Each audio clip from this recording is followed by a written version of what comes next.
Hello दोस्तों, आज मैं 2005 में रिलीज हुई American supernatural horror film the fog को एक्सप्लेन करने जा रही हूँ। इसको डायरेक्ट किया है रूपर्ट वेनराइट ने। इसकी IMDb रेटिंग है 3.7 आउट ऑफ 10। ये मूवी रीमेक है 1980 में रिलीज हुई द फॉग की। इसको डायरेक्ट एंड प्रोड्यूस किया था जॉन कारपेंटर ने। वैसे तो दोनों मूवीज में ज्यादा फर्क नहीं है, थोड़ी बहुत ही प्लॉटिंग्स में चेंजेस हैं। तो बिना किसी देरी के अब चलते हैं सीधा कहानी की तरफ। कहानी शुरू होती है 1871 से। यहाँ एक बहुत बड़े शिप एलिजाबेथ डेन में आग लग जाती है और 4 लोग Patrick Malone, Norman castle, Richard when and David Williams अपने छोटे नाव में वहाँ से बच के निकल जाते हैं। पर थोड़ी दूर जाने पे उनकी नाव अचानक से रुक जाती है। उनके चारों ओर कोहरा छा जाता है। उनमें से एक नीचे पानी में झांक के देखने की कोशिश करता है पर उसे कुछ नहीं दिखता और एक हाथ पानी से निकल के आता है और उसे पानी में लेके चला जाता है। कहानी प्रेजेंट में आती है और हमें दिखाया जाता है एंटोनियो आइलैंड, ओरेगन, जहाँ के टाउन हॉल में उन चारों फाउंडिंग फादर ऑफ आइलैंड के स्टैचू को अनवेल्ड किया जाना था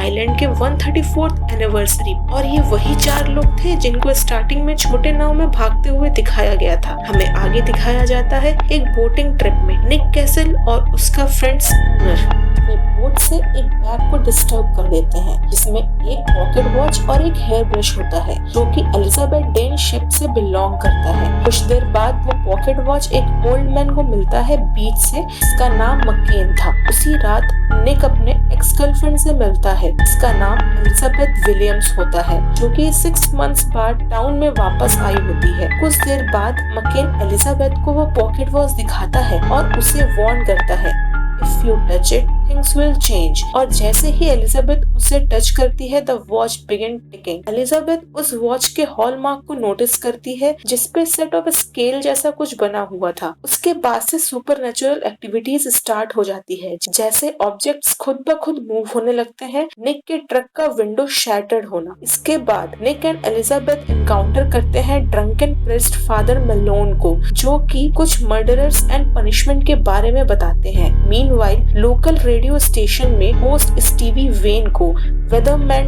डैन का कॉल आता है, जो कि स्टीवी को एक कोहरे के बारे में इन्फॉर्म करता है जो कि बैंक ऑफ द कोस्ट की तरफ बढ़ रहा होता है। दूसरी तरफ Spooner and Nick's cousin Shane boat पे 2 लड़कियों मैंडी एंड जेनिफर के साथ पार्टी कर रहे होते हैं। जैसे ही फॉग उन तक पहुंचता है, बोट का इंजन रुक जाता है और सारे इंस्ट्रूमेंट टूट जाते हैं और एक ओल्ड क्लिपर शिप कोहरे से निकल के आता है उनके बोट के पास। इसके बाद possesses Jennifer set off scale draw करती है on a misted window inside the boat. इसके बाद unseen forces Mandy, Jennifer and Shane को मार डालती है। At Nick's beach house Elizabeth को एलिजाबेथ डेन शिप का सपना आता है और वो हॉलमार्क सिंबल के बारे में सर्च करती है इंटरनेट में, जो उसने पहले देखा होता है, पर उसका कंप्यूटर ठीक से काम नहीं करता और स्क्रीन पे डेन वर्ड अपीयर होता है। उसके बाद उसे फ्रंट डोर नॉक होने की आवाज आती है। वो बाहर जाती है, उसे कोई नहीं दिखता वहाँ पे। वो बीच की तरफ जाती है और फॉग उसे अप्रोच करने ही वाला होता है, तभी निक उसे अंदर ले जाता है। नेक्स्ट डे निक के अंकल हैंक उसे कॉल करके बताते हैं कि उसकी बोट गायब है। Nick and Elizabeth sail out करके बोट तक पहुंचते हैं और तीनों डेड बॉडीज को डिस्कवर करते हैं और एलिजाबेथ को स्पूनर प्रिजन में जिंदा मिलता है। सब आइलैंड में वापस आते हैं जहां mayor Tom Malone, father Malone's father, Spooner को मर्डरर सस्पेक्ट करते हैं। निक को बोट में एक कैमरा मिलता है जो वो एलिजाबेथ को देता है एज अ एविडेंस, ताकि वो स्पूनर को बचा सके। एलिजाबेथ लाइब्रेरी में स्केल सिंबल के बारे में सर्च करती है जो उसे वॉच के हॉलमार्क में मिला था और उसे पता चलता है कि वो स्केल सिंबल रिप्रेजेंट करता था एक ओल्ड ट्रेडिंग कॉलोनी को, जो कि नॉर्थ ऑफ एंटोनियो आइलैंड पे था। इस कॉलोनी के लोग बहुत ही वेल्दी थे, जो कि अपना वेल्थ अर्न करते थे इंटरकॉन्टिनेंटल ट्रेड से। पर वो कॉलोनी अबैंडन थी क्योंकि उनकी कॉलोनी में लेप्रेसी नाम की एक बीमारी थी, जिसकी वजह से उनके स्किन और आईज खराब थे ड्यू टू फंगल इन्फेक्शन। बाद में एलिजाबेथ निक के बोट हाउस में कैमरा रिकॉर्डिंग को देखती है और उसे पता चलता है कि स्पूनर ने किसी को नहीं मारा। तभी एलिजाबेथ को एक आवाज सुनाई देती है और वो पानी में गिर जाती है। उससे कैमरा खो जाता है पर उसे एक जर्नल मिलती है। दूसरी तरफ मॉर्ग में शेन की बॉडी एलिजाबेथ को पीछे से आके हॉन्ट करती है और उसके कान में कहती है खून के बदले खून। एलिजाबेथ बहुत डर जाती है। निक उसे लेके बार में जाता है जहाँ वो उसे उस जनरल के बारे में बताती है और स्पूनर के निर्दोष होने के बारे में जो उसने कैमरे में देखा था, पर वो कैमरा खो जाने के वजह से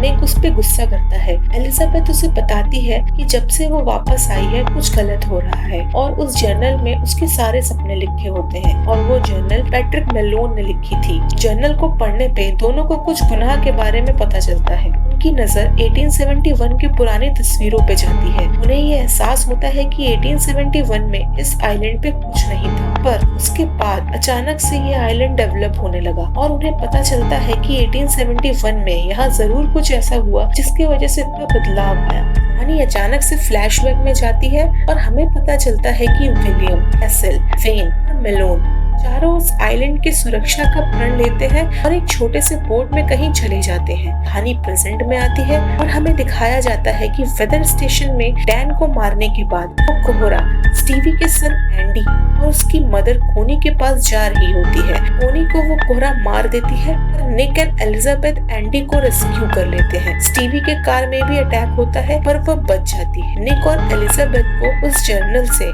एलिजाबेथ डेन शिप की स्टोरी पता चलती है कि 1871 में विलियम ब्लेक एक वेल्दी मैन जो कि लेप्रेसी डिजीज से सफर कर रहा था, उसने अपने लोगों के लिए half of Antonio island purchase किया था जो कि कोस्ट ऑफ ओरेगन में ही स्टैब्लिश था। वहाँ वो एक लेपर कॉलोनी बनाना चाहता था, पर आइलैंड के resident Patrick Malone, Norman castle, Richard when and David William Blake को डबल क्रॉस करते हैं। एक कोहरे वाली रात वो चारों ब्लेक की शिप द एलिजाबेथ डेन को लूट करके शिप को आग लगा देते हैं। निक और एलिजाबेथ को रियलाइज होता है कि उनके फाउंडर फादर्स ने टाउन को बिल्ड किया था उन पैसों से जो वो एलिजाबेथ डेन से स्टोल करके लाए थे और उन्होंने यह सीक्रेट अपने फैमिलीज एंड टाउन फोक से छुपाई और ghost of Elizabeth Dane revenge लेने आई है एंटोनियो आइलैंड के रेसिडेंट से उनके फाउंडिंग फादर्स के पास्ट क्राइम का। वो सब टाउन हॉल में आते हैं जहाँ पे ब्लेक का ghost hang castle, T Williams और मलून्स को मार देती है। फिर ब्लेक की घोस्ट एलिजाबेथ की तरफ बढ़ती है और हमें पता चलता है कि डेविड विलियम्स के वंशज होने के बावजूद एलिजाबेथ ब्लेक की पत्नी का रिकारनेशन थी और इस तरह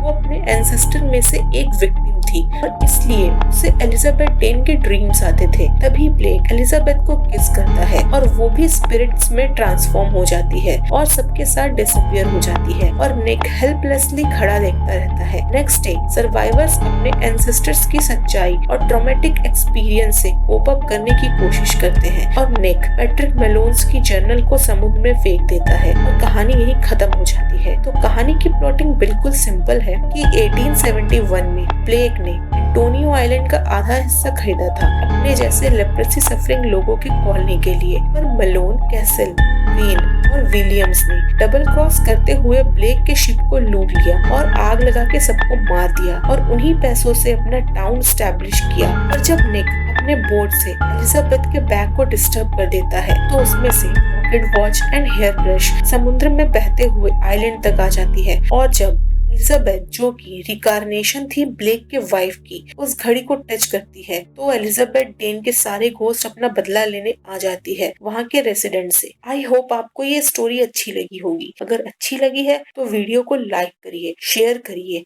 कमेंट करिए और चैनल को सब्सक्राइब करिए। मिलते हैं अगले वीडियो में, तब तक के लिए बाय बाय।